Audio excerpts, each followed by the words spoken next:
Hi, so this is the video for Module 6, where we're talking about competitive advantage and identifying the major problems and challenges facing your firm. How do you do this? You could just pull things out of the air, but we prefer to do this analytically and to use the notion of value proposition as our key thought. It hasn't always been in the discipline here. Sometimes we use a resource-based view.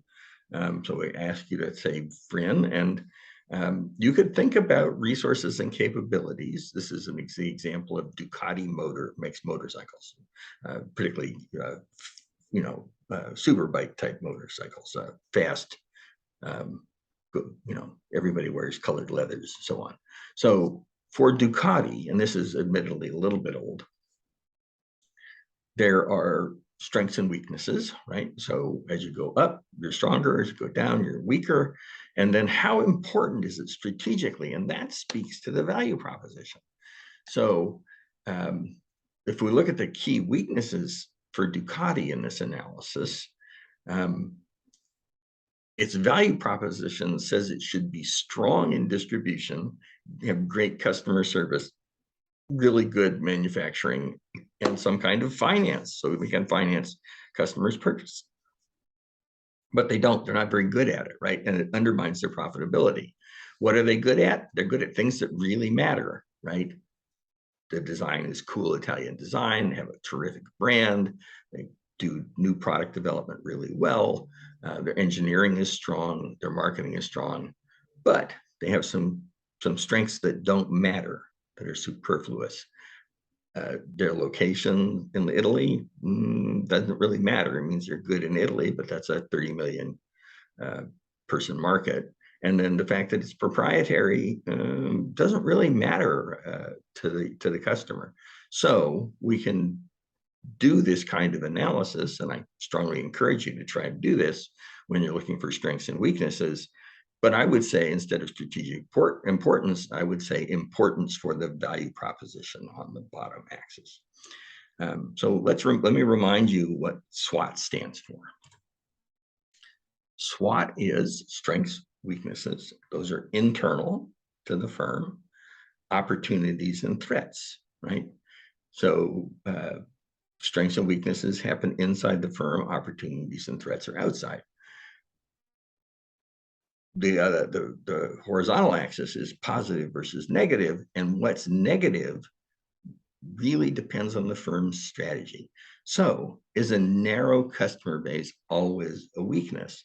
Not if you're Harry Winston or Bulgari or some other high-end brand that caters to the 1/10 of 1% in the world. Then the narrow customer base is who you are. It's what your brand is.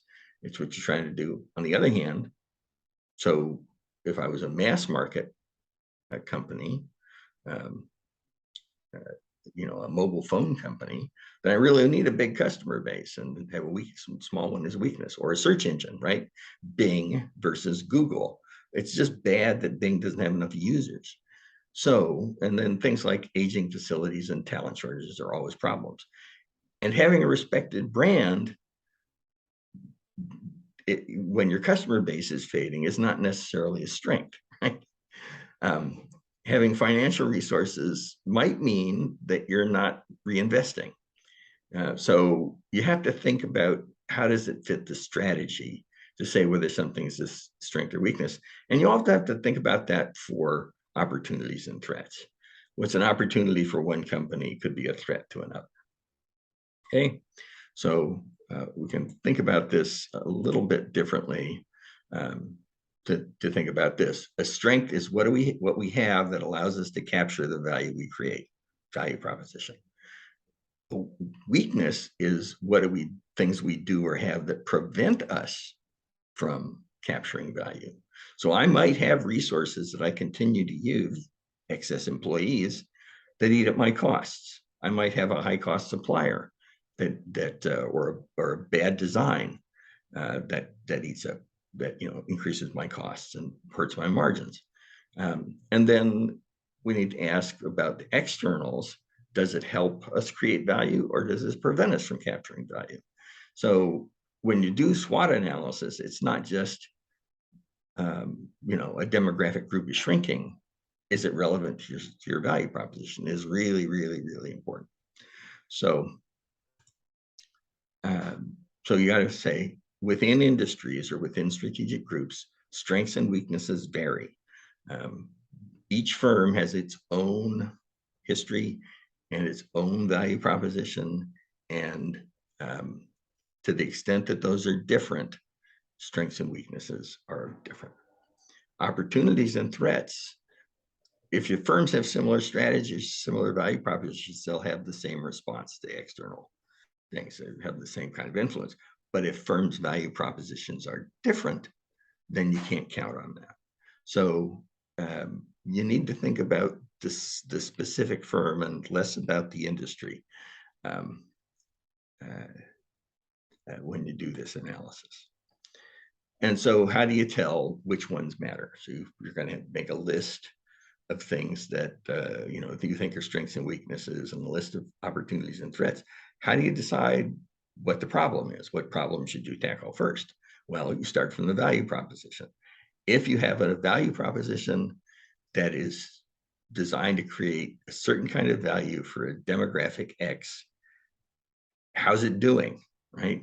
Are you reaching your target market? Why not? How are your margins?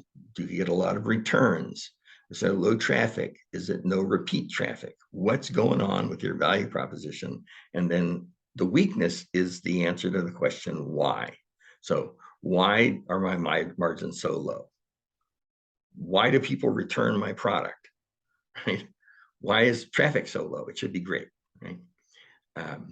So you have to answer that why question to identify the weakness. If it's successful in a particular way, what is it? Do you have a few customers who buy a lot, maybe one time? Do they come back repeatedly? Do some customers come back repeatedly and others don't? That indicates a strength, right? For some customers, you're bringing them back repeatedly, and that might be price, right? That could also be a margin problem, right? If I have a good price because I have bad margins, I might get customers coming back often. So customers value low price. I have to deal with the weakness though, cost, right? So if I can get the cost in line with what customers value, I can probably be successful. Do customers recommend you? Find out what it is that's attracting customers in your value proposition. What are you doing well? And that's a strength. And the way you decide which ones you're going to write about is to say, how do the opportunities and threats match up with weaknesses and strengths? So there are 4 ways to think about this. You can have an OW problem. That's an opportunity matched up with a weakness. So I have a weakness.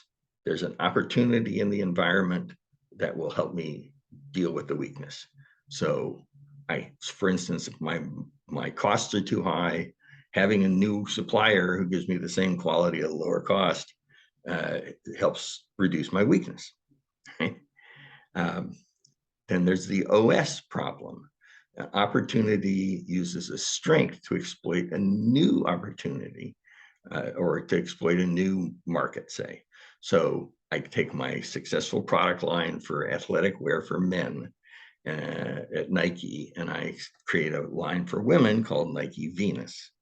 And I can take my manufacturing strengths, my branding strengths, all my strengths that worked in the men's market and translate them to the women's market and have a big hit, right? That's an opportunity strength problem. I'm really good at something in this market, and this other market would also benefit from it. Then there's the threat problems, TW problem, a threat and a weakness, right?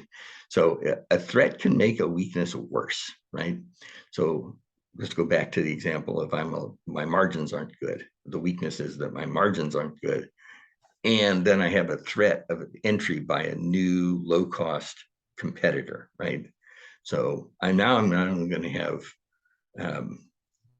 bad margins, I'm going to have price pressure to lower my prices and make my margins even worse, right? So that's an example of a TW problem, where the threat makes the weakness worse. And then a TS problem can go either way, right? So I have a threat and a strength. If the threat makes my strength obsolete, right? So I make I'm really good at making big old gas guzzling, supercars, and along come electric vehicles. Right? That might make which go faster and are less damaging to the environment. You get a better image.